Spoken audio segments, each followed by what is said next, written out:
যেখানে মব দেখবেন সেখানেই তাদের উলঙ্গ করে তাদেরকে উচিত শিক্ষা দিয়ে তাদেরকে বাড়িতে পাঠিয়ে দিতে হবে। নাসিরউদ্দিন পাটোয়ারি নামের এক বেয়াদব একটা বদমাইশ ছেলে, সে তার মুখের কোনো লাগাম নাই, সে যা ইচ্ছা তাই বলে যাচ্ছে। সে শুরু থেকে সে কথা বলে যাচ্ছে আমাদের নেতা সম্পর্কেও বারবার সে বিরূপ মন্তব্য বারবার কটূক্তি করেছে। তারপরে আমরা কিন্তু কঠিন ভাষায় প্রতিবাদ করি নাই। আর বসে থাকা যায় না ভাইয়েরা। এই নাসিরউদ্দিন পাটোয়ারির মতো, যাকে ইউনিভার্সিটিতে বলে ছাত্র ডারবি নাসির বলে চিনি, আমি জানি না কেন, এই ডারবি নাসিরকে হুঁশিয়ারি দিতে চাই, মুখ সামলে কথা বলেন, তা না হলে আপনাদেরকে রাজনৈতিক ভাবে ঘেরাও দিয়ে আপনাদের রাজনীতি ইতি আমরা সেখানে টেনে দেব। এনসিপির যে প্রধান নাহিদ ইসলাম, সেও আমি তাকে ভালোই জানতাম, কিন্তু সে কি করলো, জেলা ঘুরে বলা শুরু করলো বিএনপি নাকি চাঁদাবাজদের দল। আরে ভাই, বিএনপি চাঁদাবাজদের দল? আপনারা খারাপ, আপনারা তো ঘুষখোরদের দল, কমিশন বাণিজ্যের দল। আপনারা যত ধরনের সরকারি কেনাকাটায় দুর্নীতি অনিয়ম আছে সবকিছু করছেন, এবং প্রত্যেকটি মন্ত্রণালয়ে একটা করে কমিটি গঠন করতে হয়, সেটা শুনেন আপনারা। সেখানে 2 জন করে ছাত্র প্রতিনিধি বসাই দিছে, এরাই সব সিদ্ধান্ত নেয়। এর মধ্যে বিশেষ করে উল্লেখ করতে হবে জনপ্রশাসন মন্ত্রণালয়, ওইখানে আসিফ নাহিদ 2 জনে ছিল, নাহিদ পদত্যাগ করছে, এখন আসিফ আছে। ওইখানে বসে বসে তারা কি করছে, স্বৈরাচারের খুনি হাসিনা সবচেয়ে কাছের সচিব গুলাকে তাদের পাশে এনে বসাচ্ছে। তা আমরা কি এগুলা বুঝি না? আমরা তো দীর্ঘদিন আপনাদের প্রতি মায়া মমতা দরদ দেখিয়ে কোনো কথা বলি নাই। আমরা আমাদের সহযোদ্ধা জামাতের বিরুদ্ধে বহুদিন কোনো কথা বলি নাই। তারা ৭১ গণহত্যা হয়েছিল নাকি হয় নাই? তারা ক্ষমা চাইছে? তাদের বিচার হয়েছে? আমার মা বোনদের ধর্ষণ করছে, সেটার কোনো দাম নাই। তারপরেও আমরা সহ্য করে গিয়েছি কেবলমাত্র বাংলাদেশের জনগণের কথা চিন্তা করে।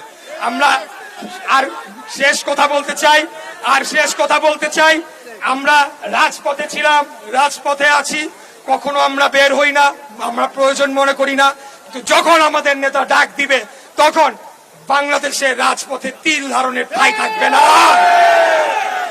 এই বর্তমান এলজিআরডি উপদেষ্টা আসিফ, তার মুরাদনগরে যে ধরনের বর্বরচিত একটি হত্যাকাণ্ড ঘটনা হয়েছে কিছুদিন আগে, 3 জনকে হত্যা করে পিটিয়ে মেরে ফেলা হয়েছে, একটা মহিলার এখনো মাথার মগজ বের হয়ে রয়েছে।